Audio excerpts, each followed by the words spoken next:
Hear what the Prime Minister says when a man asks her to cut more than the state-owned enterprises. I'm David Ellis with the Ellis Report on Capital Media HD 99.3. A resident of St. Thomas told the Prime Minister last night that trimming the state-owned enterprises or SOEs is not enough.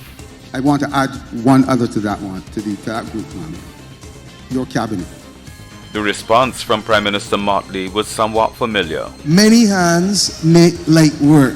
And the reality is that I've already cut the cabinet. And she said this too. To suggest that I cut the cabinet any further is to make an emotive plea that will result in nothing other than a diminution of output. Government shift from the National Housing Corporation to private developers in its housing thrust is under fire from one of its own backbenchers. To the objection of the Minister of Housing, MP Trevor Prescott made this charge against some of those building houses in Barbados. They're also giving housing contracts, to contractors who are building pens for poor people. He says too that small contractors are telling him they can make no money from the projects because of the rising costs of construction. Senior Minister Kerry Simmons has announced that there's to be what's called a U.S. pre-clearance facility at the Grantley Adams International Airport. Is essentially a facility which will allow for a person visiting the United States of America from Barbados to do all those things in Barbados by way of customs immigration clearance before you actually arrive in the United States of America. He sees it as better facilitating American visitors and ultimately more U.S. carriers.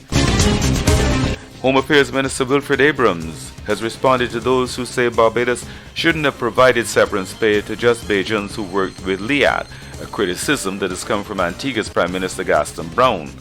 Without calling names, Mr. Abrams said in Parliament last night that Barbados had no legal obligation to any of the workers of Liat, but this government of Barbados, sir, took upon itself a moral duty to pay the ex-employees of Liat who are Barbadians, who are living in Barbados, who have family in Barbados, who are Bajans, who are here now suffering. Antigua's Prime Minister Brown is blaming human trafficking for yesterday's boat tragedy that claimed the lives of several Africans. It is reported that 13 of the 32 people on board are missing after the boat capsized while taking them out of the country. 3 bodies have been recovered. Police in Nashville in the United States say the person who killed 6 people at a school had an emotional disorder and bought 7 guns legally over the years. The Met Office says we can expect Barbados to be cloudy today. I'm David Ellis with the Ellis Report on Capital Media HD 99.3.